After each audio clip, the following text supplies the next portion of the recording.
Okay, next मैं यहाँ से व्यूज़ पे आ जाता हूँ। मैं इन सब को क्लोज़ कर देता हूँ, क्लोज़ ऑल टैब्स, और हम यहाँ से एक फ़ोल्डर ऐड करते हैं व्यूज़ का, जिसमें हम लेआउट को ऐड करवा सकें। इसके बाद बूटस्ट्रैप को ऐड करवाएंगे, जावास्क्रिप्ट लाइब्रेरीज़ को ऐड करवाएंगे।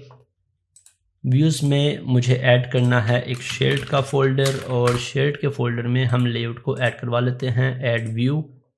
और यहाँ पे आने के बाद रेजर व्यू एम्प्टी, मेरे पास डिफ़ॉल्ट टेम्पलेट है लेआउट का, रेजर लेआउट।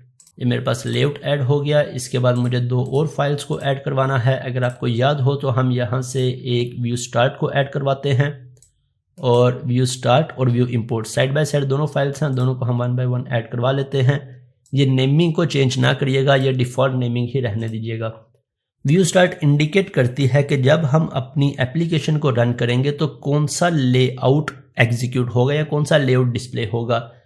अब इस लेआउट से क्या मुराद है कि हो सकता है हमारी एप्लीकेशन में मल्टीपल लेआउट्स हों, एडमिन के लिए डिफरेंट लेआउट हो, कस्टमर के लिए डिफरेंट लेआउट हो, और मैनेजर के लिए डिफरेंट लेआउट हो। लेकिन जब हम अपनी एप्लीकेशन रन करेंगे तो हमने किस लेआउट को एग्जीक्यूट करवाना है। सो बाय डिफ़ॉल्ट ये लेआउट एक ही है अभी हमारे पास, तो इसने इसका नेम यहाँ पे दे दिया अंडरस्कोर लेआउट। अब मुझे एक और फाइल ऐड करनी है व्यू इंपोर्ट्स की, ताकि मैं टैग हेल्पर्स को ऐड कर सकूं। ये बात याद रखिएगा कि अगर आप व्यू इंपोर्ट्स को ऐड नहीं करते तो आपकी एप्लीकेशन में टैग हेल्पर्स वर्क नहीं करेंगे। मैं यहाँ से टैग हेल्पर्स का कोड ऐड करवा लेता हूँ। टैग हेल्पर्स स्टार्ट पे मेरे पास प्रोजेक्ट का नेम आ जाएगा, जो आपका यहाँ से प्रोजेक्ट का नेम है, और इसके बाद स्टैटिक और ये लाइब्रेरी आप ऐड कर लेंगे। ओके, मेरे पास टैग हेल्पर्स ऐड हो गए। लेआउट अभी तक मेरे पास कोई भी नेविगेशन वगैरह ऐड नहीं है, तो अब मैं जाके बूटस्ट्रैप क्लासेस को ऐड करवाता हूँ। बूटस्ट्रैप क्लासेस के लिए मुझे फोल्डर ऐड करना है www.root का। .NET कोर वर्जन्स में एक और न्यू चेंजेस किया थी कि हमारी जितनी भी क्लाइंट साइड लाइब्रेरीज थी वो सब लाइब्रेरीज इस एक फोल्डर में आएंगी। हमें www.root में ऐड करनी है, अदरवाइज हमारी लाइब्रेरीज रन नहीं होंगी, हमारी लाइब्रेरीज अप्लाई नहीं होंगी।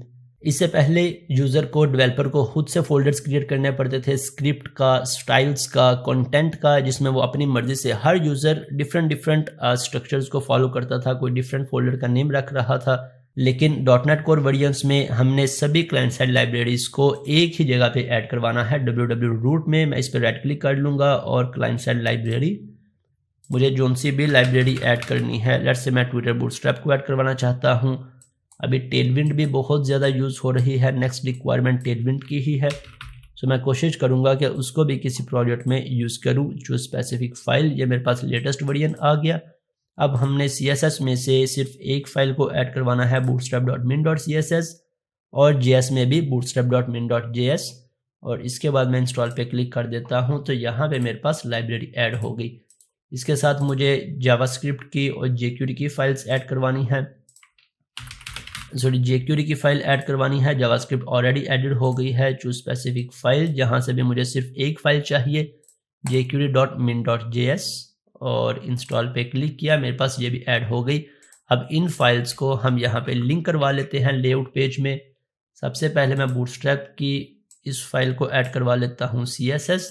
यहाँ पे एक चीज़ नोट करिएगा, अगर आपके पास www.root आ रहा है तो इसे रिमूव कर दें, क्योंकि इससे हमारी फाइल वर्क नहीं करेगी। ये एक बहुत इंपॉर्टेंट पॉइंट है, बहुत ज़्यादा टाइम मेरा कंज्यूम हुआ है इन स्मॉल एरर्स को फिक्स करने में, तो जहाँ पे भी ज़रूरत होगी मैं लाजमी उसे एक्सप्लेन करूँगा। इसको अगर आप रिमूव कर देंगे तो आपके पास वर्क करेगी, अदरवाइज समटाइम हम इस पॉइंट को इग्नोर कर देते हैं और फिर हमारा बहुत ज़्यादा टाइम इसी पे कंज्यूम हो जाता है कि ये फाइल्स वर्क क्यों नहीं कर रही।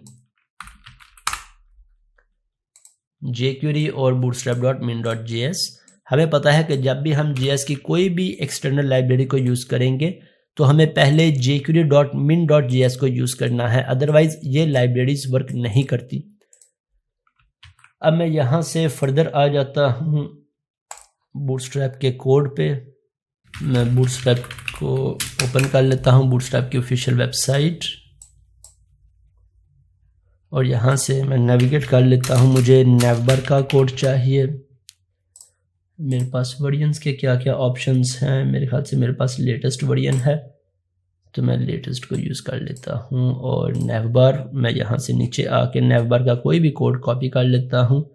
इस कोड को मैं कॉपी कर लेता हूँ, कॉपी, और यहाँ पे आने के बाद मैं इसे ये मेरे पास नेवर के लिंक्स ऐड हो गए। अभी तक हमने कंट्रोलर्स ऐड नहीं किए, तो हम इन लिंक्स को इसी तरह से रहने देते हैं। इसे रन करके चेक कर लेते हैं कि क्या ये लिंक्स वर्क कर रहे हैं।